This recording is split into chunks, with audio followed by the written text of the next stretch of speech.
Good day students and welcome back to our video tutorial. This is again Sir Archie Olarve, and for today we're going to have new chapter which is all about size and scale. And in chemistry, mathematics is known to be its language. It is because chemistry is the branch of science that deals with mathematical concepts and ideas that are essential in understanding key points about chemistry. And for this chapter, we will going to have the overview about concepts regarding accuracy and precision, significant figures and operations involving it, scientific notation and how to express quantities into scientific notation, operations involving scientific notation, and lastly, our measurements and conversion of units. And before we have our lesson proper, let us proceed first with different lesson objectives. So in this lesson, you are all expected to know the concepts about accuracy and precision. Next is differentiate accuracy and precision.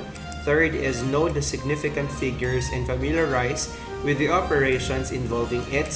Fourth is to know what is scientific notation. Fifth is to familiarize with operations involving scientific notation. Next is to know how to express scientific notation into expanded form. And lastly is to know how to express measurements into scientific notation. And for our first lesson, we're going to have lesson 1.1, which is all about accuracy and precision. And speaking of accuracy and precision, so in measurements, there are three components of a measured value, which are the numerical quantity, the unit, and the name of the substance or material that is used on that specific measured value. And we have here an example, which is 325.0 milliliters of water. And then we have here 325.0 as the numerical quantity. We have the unit, which is milliliters, and the water, which is the name of our substance. And take note that each of which, the numerical quantity, unit, and the name of substance must always be included when data are recorded in order for us to avoid errors in the results. And take note always that it is important, especially in experimentations, that measurements and computed values are exact. At times, several measurements are taken to verify the correctness and acceptability of the first obtained value. The words that are commonly used to describe the soundness of measurements are what we call accuracy and precision. And the question now is, what do we mean by accuracy and what do we mean by precision? So first, let's have accuracy. So accuracy indicates how close a measurement is to the true or accepted value, while on the other hand, precision refers to the closeness of measurements within a set of data. And in order for us to assess precision in a set of data, several trials are going to be made, especially during experimentation. And the obtained data must be close to each other regardless of the true accepted for the set of the data to be considered as precise. So sa madaling salita, when we say accuracy, so yung specific na data na yun, kino-compare natin siya dun sa tinatawag natin na true or accepted value. Kung siya ay malapit doon sa true or accepted value na yun, we can say that the measurement or value that we obtained is accurate. But on the precision, so dinidisregard natin yung true or accepted value, basta yung given set of data ay magkakalapit sa isa't isa, so we can say na precise yung mga data na yun as long as magkakadikit yung mga set of data natin. And here we have figure 1-1, which shows the dart analogy about accuracy and precision. And then here it shows the different sets of darts with varying degrees of precision and accuracy. And then ang analogy natin dito, ito, so this color red, which is tinatawag natin na bullseye, ito yung kino-consider natin na true value, which is ito namang mga darts na to, ito yung mga measurement natin. Okay, so ngayon tignan natin yung data sa set A natin. Okay, here in set A, the closest of the darts to the bullseye, which is again, we said that this bullseye represents the true value natin. Okay, so itong set of data na to, dahil na-hit niya yung bullseye, so this A shows a high degree of accuracy kasi nga na-hit niya at malapit siya doon sa ating accepted value, but also it shows the closeness of darts to each other, which also indicates high degree of precision. So dahil magkakalapitin yung darts with one another, so we can say na yes, high yung kanyang precision, at the same time, high din yung kanyang degree of accuracy. And here in our second dart, so makikita naman natin kung gaano malayo yung ating darts dun sa ating bullseye. And this shows that the closeness of the dart to each other shows again a high degree of precision. Kasi nga, no, dinidisregard natin yung bullseye. Basta magkakalapit yung darts with one another, high precision na yun. But the shots are inaccurate because the darts landed far from the bullseye, resulting to poor accuracy. So dahil nga malayo yung kanyang pinaglandan doon sa ating dartboard, so we can say na yes, they are showing a high degree of precision, but on the other hand, it shows a poor accuracy level. And here sa ating pangatlong dart, makikita naman natin that the darts in C landed far from each other and far from the bullseye, which shows poor accuracy rather and poor precision. Okay, and take note that during experiments, all measurements and calculations should be ideally be precise and accurate. So dapat magkakadikit yung ating mga measurements na na-obtained, at the same time malapit siya doon sa ating accepted or true value, which is here in the dart analogy represented by the bullseye.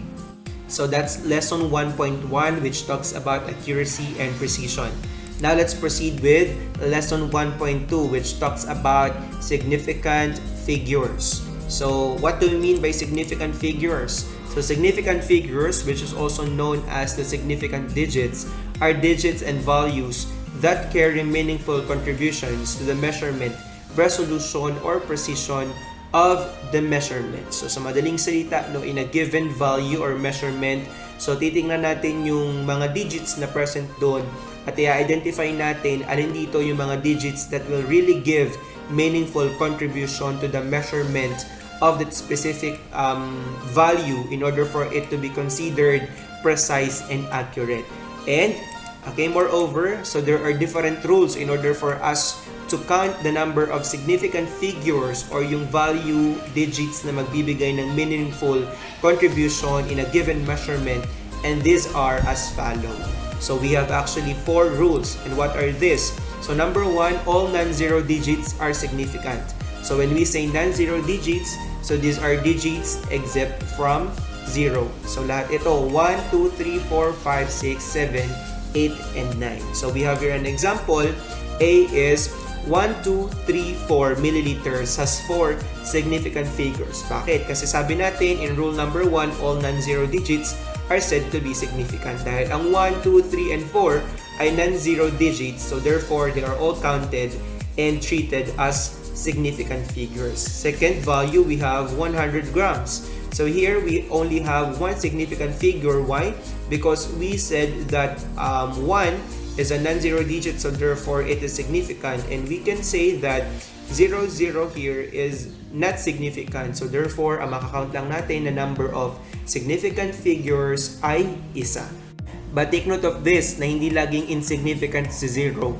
So we have rules number 2, 3, 4 to explain paano nagiging significant si 0. So we have rule number 2, which says that embedded zeros between non-zero digits are significant. When we say embedded zeros, these are zeros that are located between a non-zero digits. And the moment na yung zero natin ay nasa pagitan ng dalawang non-zero digits, so ibig sabihin magiging significant na at magkakaroon na ng more value yung zero na yon on a given measurement. So we have here an example. Number 1 is 1,001 meters. So meron na tayo ditong 4 significant figures. Bakit? No? Because itong dalawang zero na nasa pagitan ng dalawang 1 ay embedded zero sa pagitan ng dalawang non-zero digits. So kaya naman naging significant na yung ating zero sa pagitan ng 1 and 1. Second example would be 3010500 kilograms, which has 5 significant figures. Bakit siya 5 significant figures? Kasi itong nas 0 sa pagitan ni 3 and 1 ay significant. And then ito namang nasa pagitan ni 1 and 5 na 0 is also considered to be significant. Pero yung nandito sa dulo, sila ay insignificant kasi hindi naman sila embedded zeros. Next, rule number 3 says that leading zeros are not significant. So when we say leading zeros, these are zeros that are located before a non-zero digit. So itong example natin number 1 is 0.00083 liters. So has 2 significant figures. Bakit? Kasi itong 0 na nandito at itong 0 na to, itong 0 na to at itong 0 na to are not significant kasi nga they are leading zeros. So kahit na meron tayong decimal point, as long as these zeros are leading and siya ay nasa unahan ng ating non-zero digit, so automatic na magiging insignificant tong lahat na to at ang makakount lang natin na significant figures ay itong 8 and 3 which will give us again 2 significant figures. Next example would be 0.0000761 atmosphere. So it has 3 significant figures. Bakit? Kasi leading zeros pa rin itong mga to, so therefore not significant sila. Pero we have here non-zero digit, we have 7, 6, and 1 which is a significant figure, and then it will give you 3 significant figures. Okay? And the last rule in counting of significant figures, we have trailing zeros are significant if there is a decimal point. Okay, so trailing zeros naman tayo. Ang mga trailing zeros, ito yung mga zeros after a non-zero digit. So kanina in example natin is 100. Pero bakit sa 100 isa lang yung significant figure natin? Kasi nga wala doong decimal point. So take note in the rule number 4, kapag may decimal point na at yung 0 ay kasunod ng non-zero digit, so automatically yung 0 ay makakount na din as significant. So ito siya. We have an example, 2021.00 moles. So has 6 significant figures. Bakit? Kasi meron tayong decimal point at yung 0 na to follows a non-zero digit. Okay, unlike dun sa trailing 0 kanina na nasa unahan sila ng non-zero digit. Next example would be 0.0038190 centimeters has 5 significant figures. Bakit? Itong 0 nandito sa sunod ng 9 will be counted as significant kasi nga, okay, siya ay trailing 0 at meron tayong decimal point. Pero itong nasa unahan dahil sila ay leading zeros, so insignificant pa rin sila. Bakit? Kasi nga leading zeros sila and they don't follow the what we call rule number 4. And those are the rules in counting of significant figures. Now let's proceed with the operations involving significant figures. Actually, when we are going to perform mathematical operations, there are 2 rules for limiting the numbers of significant figures in an answer. One rule is for addition and subtraction, and the other rule is for multiplication and division. And let's have the different steps under addition and subtraction of significant figures. So we have actually 3 rules under this, or 3 steps rather, and then I'm going to show to you examples of computations about how we're going to apply the steps about operations involving significant figures. And let's have step number 1, which says that you need to count the decimal places of its value first. So we have here an example, 24.300 has 3 decimal places. Ito siya, decimal places. And then we have 0.13 which has 2 decimal places. 13.1 has 1 decimal places. So bilangan mo lang muna yan for the step 1. Dapat makita ko dito sa right side of your values kung ano or kung ilan yung decimal places natin. Okay, and after nating ma-identify yung number of decimal places, the next thing you need to do is to perform the indicated operations. We're in 24.300 plus 0.13 plus 13.1 will give you the sum 37.530. And for your final answer, you need to have or consider the least number of decimal places for your final answer. So tingnan mo dito sa given natin kung alin yung pinakamaliit na decimal places, which is ito yun, no, 1 decimal place. At kaya naman sa answer mo, hindi pa ito yung final answer mo, kailangan isang decimal place lang din yung meron siya. which, okay, our final answer is 37.5. Bakit nga? Kasi nga sa final answer mo, it must have the least number of decimal places na align siya doon sa least number of decimal places sa ating step number 1. Now, let's have an example about operations involving significant figures, multiplication, and division. So, there are also 3 steps under the multiplication and division of significant figures. And what are these steps? So, we have step number 1. We need to count the number of significant figures for each values.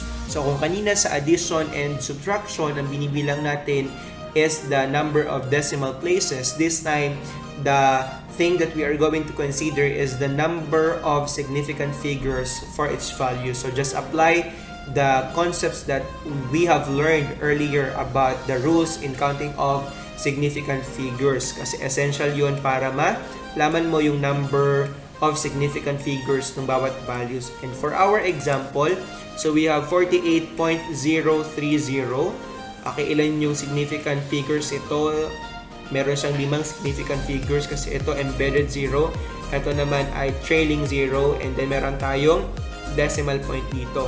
And then we have 12.00 has 4 significant figures kasi meron tayong decimal point and it follows a non-zero digit. And these zeros are said to be trailing zeros. Next, step number 2, we have perform the indicated operations. After mo ma-identify yung number of significant figures, ang next na gagawin mo is to perform the indicated operation. So definitely 48.030 multiplied by 12 will give you the answer 576.36. Okay, and after performing the indicated operation, so last step is you need to consider the least number of significant figures na given doon sa inyong values para sa iyong final answer. So itong 576.36, okay, kailangan natin siyang magkaroon lang ng 4 na significant figures. So therefore, ang ating final answer is 576.4. Okay, bakit siya naging 4? Kasi ni-round up natin kasi nga ang 6 is 5 and higher na value. So therefore, makakaroon ng add ng 1 dito sa mga nasa left side ng ating measurement. So that's how are we going to perform indicated operations involving significant figures. And that is also the end of the part 1 of our video tutorial for this week, which talks about accuracy and precision and significant figures. And the question now for you is, are there things that are unclear to you? So if yes, so feel free to contact me at this contact number, Facebook account, Gmail, and you can also visit our YouTube channel for the link of the video. And as a reminder from 1 Corinthians 10 verse 31, when you eat or drink or do anything else, always do it to honor God. So God bless grade 11 students and see you on our Zoom meeting this week.